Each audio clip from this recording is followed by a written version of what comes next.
प्यारे विद्यार्थियों, 2021 की बोर्ड परीक्षा रद्द हो चुकी है, लेकिन लाखों बच्चों कक्षा 10 और कक्षा 12 के उनको अपने रिज़ल्ट का इंतज़ार है। तो राजस्थान माध्यमिक शिक्षा बोर्ड ने किस तरह से रिज़ल्ट जारी किया जाएगा, इसके लिए कमेटी गठित करके और एक फॉर्मूला तैयार किया है और बोर्ड ने 29 जून को अपना एक परिपत्र निकालकर उस पूरे फॉर्मूले को हमें समझाया है। तो आज हम इस वीडियो में जानेंगे कि आप भी अपना रिज़ल्ट अगर निकालना चाहते हैं तो किस प्रकार से निकाल सकते हैं। ये अगर आप पूरी वीडियो देखेंगे तो आपको आपके प्रश्नों का उत्तर मिल जाएगा और आप घर पर बैठकर अपना रिज़ल्ट पहले से तैयार कर सकते हैं। और अगर आप बाद में परीक्षा देना चाहते हैं तो उसके लिए भी ऑप्शन दिया गया है। जानते हैं इस वीडियो में। सबसे पहले मैं कक्षा 10 के लिए रिज़ल्ट यहाँ तैयार करके बताने जा रहा हूँ। तो कक्षा 10 के लिए जो बोर्ड ने फॉर्मूला दिया है, जो बोर्ड की कमेटी ने, वो इस प्रकार से है कि कक्षा 8 का जो रिज़ल्ट 2019 की बोर्ड परीक्षा या इसी वर्ष अगर स्कूल की परीक्षा दी तो उसका 2019 की बोर्ड परीक्षा 8वीं का 45% अंक होगा। कक्षा 9 का जो रिजल्ट अंतिम रिजल्ट है 2020 की परीक्षा का, उसका 25% अंक जोड़ा जाएगा। 10% नंबर विद्यालय समिति जो होगी, इसमें आपके स्कूल के हेड यानी प्रिंसिपल या हेडमास्टर वगैरह, उसमें साथ साथ उनके क्लास टीचर, आपकी कक्षा के क्लास टीचर और सब्जेक्ट टीचर, ये कमेटी में सदस्य होंगे। ये मिलकर 10% अंक आपको देंगे। 20% अंक सत्रांक के रहेंगे, ये हर साल की तरह, इसमें कोई चेंज नहीं है। तो इस प्रकार टोटल 100% में से आपका रिजल्ट तैयार होगा। एक उदाहरण लेते हैं और हम समझते हैं। कक्षा 8 का जो रिजल्ट है उसमें अधिकतम अंक वाले 3 विषयों का औसत लिया जाएगा, यानी पूरे रिजल्ट को काउंट नहीं किया जाएगा। 8वीं क्लास के जो आपका रिजल्ट आता है, अच्छा 8वीं क्लास का रिजल्ट आपका ग्रेड में आता है तो आपको अंक कैसे पता चलेंगे? घबराइए नहीं। आपके विद्यालय में एक TR यानी टेबुलेशन शीट भेजी जाती है, जिसमें प्रत्येक बच्चे के हर विषय में कितने कितने अंक आए हैं 100 में से, उसका पूरा विवरण होता है। तो स्कूल वालों को पता होता है कि आपके प्रत्येक विषय में कितने अंक आए और कुल प्रतिशत कितने प्राप्त हुए। आपको तो जो मार्कशीट 8वीं क्लास में मिली है वो ग्रेड वाली मिली होगी, उसमें आपको ज़्यादा पता नहीं चल रहा होगा। तो आप अपने स्कूल से अपने 8वीं क्लास के अंक जान सकते हैं, मालूम कर सकते हैं। तो सबसे पहले कक्षा 8 के आपके 3 ऐसे विषय जिसमें आपने सबसे अच्छे अंक प्राप्त किए। मैंने एग्जाम्पल है, जैसे मान लो आपके विज्ञान में 80 नंबर आ गए। दूसरा विषय उर्दू या संस्कृत जो तृतीय भाषा होती है, उसमें आपके 90 अंक आ गए। तीसरा विषय आपका हिंदी, जिसमें आपके 85 अंक आ गए। ये मैंने एक उदाहरण के तौर पे लिया है, आप अपने अंकों को यहाँ लिख लीजिए, फिर तीनों को जोड़ लीजिए। अब मैंने जो अंक लिखे हैं उनका योग हो रहा है 255। अब इनका औसत होता है राशियों का योग बट्टा राशियों की संख्या। तो इसमें 3 का भाग लगाना है। जो भी आपके योग है उसमें किसका भाग लगा दो? 3 का। 3 का मैंने 255 में 3 का भाग लगाया तो मेरे पास आया 85। अब ये 85 तो मेरे पास आ गया इन तीनों का औसत। अब फॉर्मूला बोर्ड ने क्या दिया है कि 8वीं क्लास का 45%। तो अब हम यहाँ पर जो 85 इन तीनों विषयों का योग निकला है, औसत योग निकला है, उसका 85% निकालें, उसका 45% निकालेंगे। 85 का 45% हम निकालेंगे तो 85 गुणा 45/100। आपके जो योग आए वो उसको यहाँ लिख देना और फिर 45/100 एक ऐसा रह जाएगा। अब यहाँ पर मेरे जो गणना में आए 38.25 ये आ गए। ये 8वीं क्लास का हमने अलग से निकाल लिया। ये पहला स्टेप हो गया। अगले स्टेप में हम क्लास 9th के जो परसेंटेज है आपको मिले आपकी मार्कशीट में, उसके अनुसार 25% निकालते हैं। मान लीजिए आपके प्रतिशत 60% अंक आपको मिले हैं, ये आपके परसेंटेज है, कुल अंक आपको 60% मिले हैं। अब फॉर्मूला बोर्ड का क्या है? 9th का 25%, 9th क्लास का 25%, तो 60% का, यानी यहाँ 60 लिख दीजिए गुणा 25/100। आपके अगर प्रतिशत यहाँ दूसरे हैं 9th क्लास के, वो यहाँ लिख दीजिए। मान लो किसी के 55 है या किसी के 70 है, किसी का 80 है, तो यहाँ लिख दीजिए और 25/100 ये गुणा कर दीजिए। मेरी गणना में 60 है तो 60 से मैंने जब ये गणना की तो मेरे यहाँ अंक प्राप्त हो गए मुझे 15। ये 9th क्लास के लिए मुझे अंक प्राप्त हो गए 15। अगला चरण विद्यालय समिति। जो मैंने पहले समझ लिया, विद्यालय समिति हमारे स्कूल से भी हमें नंबर दिए जाएंगे। अब कक्षा 10 में कुल 6 विषय होते हैं, हिंदी, अंग्रेजी, गणित, सामाजिक विज्ञान, संस्कृत, तृतीय भाषा, इस प्रकार से कुल 6 विषय। इन 6 विषय में प्रत्येक में से 10-10 नंबर अगर दिए जाते हैं तो मान लो अगर आपको सभी में 10-10 नंबर मिलते हैं तो उसका 10% या उसका औसत होता है 10। लेकिन मान लो मैंने यहाँ पर 54 नंबर लिए, यानी 6 विषय में से 60 में से आपको 54 नंबर मिलते हैं तो उसका औसत निकलता है 9। यानी अब विद्यालय समिति ने कुल विषयों को 6 विषयों के नंबर देकर आपको 9% अंक दे दिए हैं। अगर यहाँ पर 60 में से 60 आपको पूरे मिल जाते हैं मान लीजिए, तो यहाँ पर आप 10 जोड़ लेना। अगला चरण सत्रांक का तो बिल्कुल सिंपल है, हर साल की तरह ही ये इस बार भी ऑनलाइन अधिकांश विद्यालय द्वारा किया जा चुका है। और हाँ बच्चों, कक्षा 10वीं के आपके रोल नंबर भी आपके विद्यालय में आ चुके हैं और उन्होंने आपके रोल नंबर से ही आपके सत्रांकों को ऑनलाइन चढ़ाया है। तो आप अपने विद्यालय से अपने इस वर्ष के रोल नंबर भी जान सकते हैं। तो सत्रांक प्रत्येक विषय के 20 अंक होते हैं। मान लीजिए आपको पूरे अंक मिल गए हर विषय में से 20 में से 20, 20 में से 20, तो इस प्रकार 120 में से 120 आपको मिल गए। तब 20% सत्रांक जो 120 में से 120 मिले वो मान लो 20% के हिसाब से ये आपके हो गए 20, यानी सत्रांक आपको 20 मिल गए। अब हमें कुल परिणाम निकालना है। तो अब मैं जो 8वीं क्लास के लिए मैंने गणना की थी 38.25 प्लस 9th के हिसाब से मुझे मिले थे अंक 15। विद्यालय समिति का ये विद्यालय समिति जो अंक देगी आपको सतत मूल्यांकन, यानी साल भर जो प्रोजेक्ट चले हैं, स्माइल प्रोजेक्ट या ई कक्षा के द्वारा या जो ऑफलाइन गृह कार्य वगैरह दिया गया था, आपके प्रदर्शन के आधार पर ये विद्यालय समिति उस आधार पर आपको अंक देगी। उसमें से 9 मिल गए प्लस सत्रांक में आपको 20 मिल गए। तो अगर इनका योग किया जाए तो योग होता है 82.25, यानी 82.25%।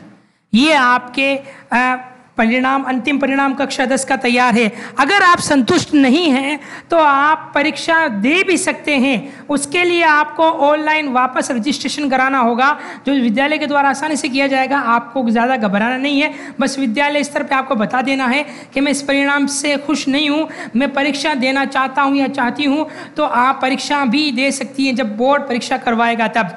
अगर जैसे अब यहाँ पर एक और उदाहरण ले सकते हैं, जैसे मान लो किसी के इतने अंक नहीं हो, विज्ञान में मान लो 8वीं क्लास में 60 ही हो और उर्दू संस्कृत में 60 हो और हिंदी में भी 60 हो, तो इन तीनों का योग हो गया 180। इनका औसत हो गया 180/3, तो ये हो गया 60। ठीक है, ये योग हो गया।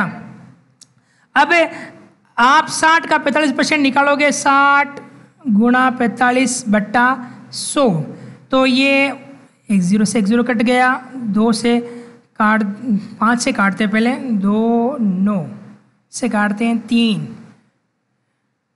9 3 27 अंक।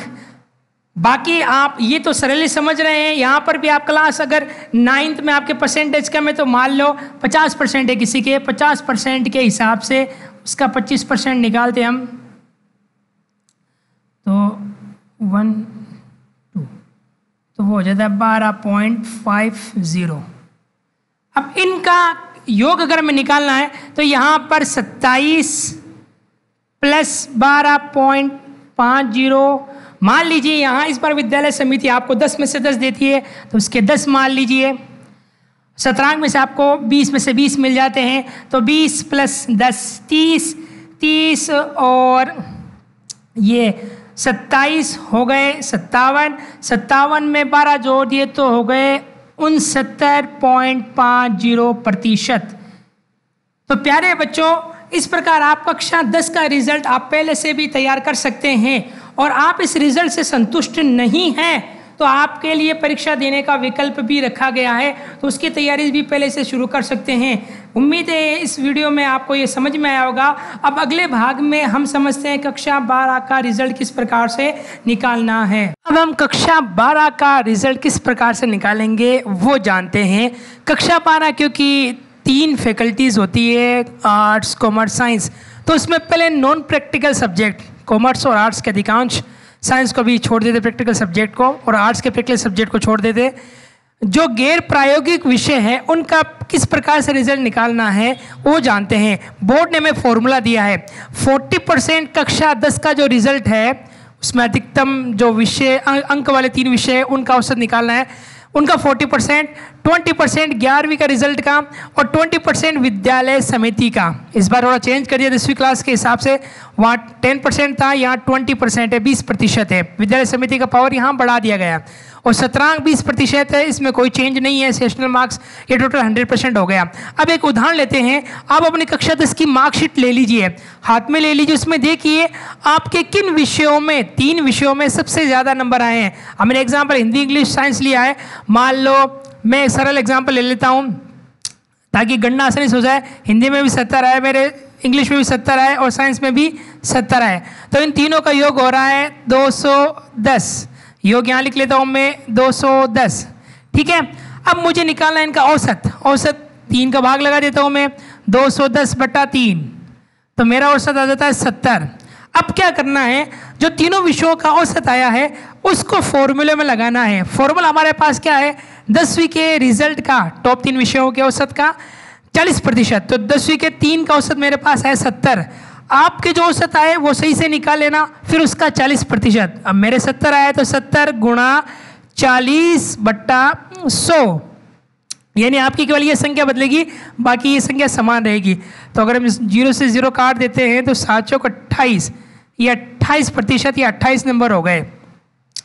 कक्षा 11 क्या देते हैं, कक्षा 11 के आपके प्राप्तांक, आपके रिजल्ट कितने हैं वो देख लीजिए। मान लीजिए आपका रिजल्ट 70% है, 70% है, ठीक है। तो अब फॉर्मूला हमारे पास क्या है, 11वीं का 20%, तो अब ये 70 × 20/100। अब यहाँ पर अगर आपके 55% है, 50% है, 80% है, 90% है, तो यहाँ लिख दीजिए ये संख्या यही रहेगी। अब मैं इसको सॉल्व करता हूँ तो 7 × 2 14, ठीक है। ये मेरे पास 11th की गणना आ गई। अब विद्यालय समिति यहाँ थोड़ी सी ज़्यादा पावरफुल है, हमने पढ़ लिया था विद्यालय समिति कैसे बनी हुई है। अब यहाँ पर विद्यालय समिति हमें यहाँ पर देगी 20% नंबर, ठीक है।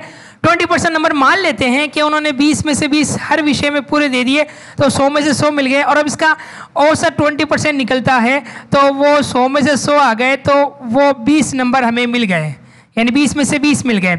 इसी प्रकार शतरंज जो हर विषय के 20 अंक होते हैं वो भी अपन मान ले 100 में से 100 पूरे मिल गए, तो यहाँ पर अगर 100 में से 100 पूरे मिल जाते हैं तो उसका भी ये हमने 20 मान लिया, ठीक है। यानी ये स्टेप बाय स्टेप अलग अलग निकाल लिया। अब हमें फाइनल रिजल्ट निकालना है, तो फाइनल रिजल्ट कैसे निकालेंगे, सबको जोड़ देंगे। आइए जोड़ते हैं। कक्षा 10 का परिणाम का 28 हो गया, कक्षा 11 का परिणाम का 14 हो गया, कक्षा विद्यालय समिति स्कूल कमेटी की पावर 20 मान लेते हैं और शतरंज 20 मान लेते हैं। यहाँ आप इसको 2-3 नंबर अपने अनुभव के आधार पर कम ज़्यादा कर सकते हो। आपको पता है विद्यालय समिति आपको कितना दे सकती है और शतरंज में आपको कितने मिल सकते हैं। अब टोटलिंग करते हैं तो 20 20 40, 40 और 14 हो जाते हैं, 54 और 8 62 और 82 82। ये आपके ओवरऑल परसेंटेज बन गए 82%, ठीक है। ये नॉन प्रैक्टिकल सब्जेक्ट। अब प्रैक्टिकल सब्जेक्ट का निकालते हैं, उसके लिए हमारे पास फॉर्मूला लिटिल डिफरेंट है, थोड़ा सा अलग है। यहाँ 10वीं क्लास का 28% है, वही टॉप 3 सब्जेक्ट। यहाँ पूरा ओवरऑल रिजल्ट नहीं गिना जाएगा, टॉप 3 सब्जेक्ट को ही गिनेंगे। तो टॉप 3 सब्जेक्ट 11th का 40%, ठीक है। स्कूल कमेटी का 14%, 11th का 14, 14%, स्कूल कमेटी का 14 और सेशनल मार्क्स का भी 14 और प्रैक्टिकल्स के जो मार्क्स है वो 30 यानी 30%। एग्जाम्पल लेते हैं, मान लो कक्षा 10 के 3 विषय के औसत जो आपको निकलना है वो 80 निकल रहा है, तो 80 × 28/100। इसको गणना अगर हम करेंगे, 1 0 से 1 0 कट गया, 2 से काटता हूँ तो 5 और ये 4, और अगर मैं इसको काटता हूँ 5 से तो 5.6, 22.4। ये कक्षा 10 के मेरे अंक निकल गए 22.4। कक्षा 11 का रिजल्ट मान लीजिए 70% था, 70 गुणा, तो इसका काउंट कितना प्रतिशत, फॉर्मूला लगाना है 14%, 14/100। अगर हम इसको काटेंगे 1 0 से 1 0, 2 से काट लीजिए, 5 7, 49/5, तो ये 9.8, ये कक्षा 11 के। बाकी मान लीजिए आपको पूर्णतः नंबर मिल जाते हैं, या आप अपने अनुभव से जान सकते हैं कि प्रैक्टिकल में मान लो तीनों सब्जेक्टों को मिलाकर 27 या 28 या 29 जो नंबर मिलते हैं वो जोड़ लीजिएगा, शेष नंबर भी अपने हिसाब से जोड़ लीजिए। अब मैं इनमें जोड़ता हूँ 22.4, ये 10वीं का था, 9.8 ये 11वीं का, स्कूल कमेटी के 14 में से मैं 14 मान लेता हूँ, सेशनल मार्क्स में 14 में से 14 मान लेता हूँ, और प्रैक्टिकल नंबर में 28 मान लेता हूँ। ठीक है, ये थोड़ा सा जोड़ के लिए मैंने पॉइंट के बाद 0 लगा लिया। 2 1 12 16 20 28, 2 4 6 8, ये आपका रिजल्ट तैयार हो गया 88.2%। तो इस तरह से बच्चों आप कक्षा 12वीं का भी रिजल्ट निकाल सकते हैं। अगर इस रिजल्ट से आप संतुष्ट नहीं हैं तो बोर्ड ने आपके लिए परीक्षा का विकल्प भी खुला रखा है, आप परीक्षा भी दे सकते हैं, स्कूल को आपको सूचित करना होगा। लेकिन अगर आपने परीक्षा दी तो परीक्षा के बाद जो आपका रिजल्ट आएगा वही माना जाएगा। बाद में कम आ गए तो आप कहोगे कि ये मान लो इस रिजल्ट वाला, ये नहीं होगा ऐसा।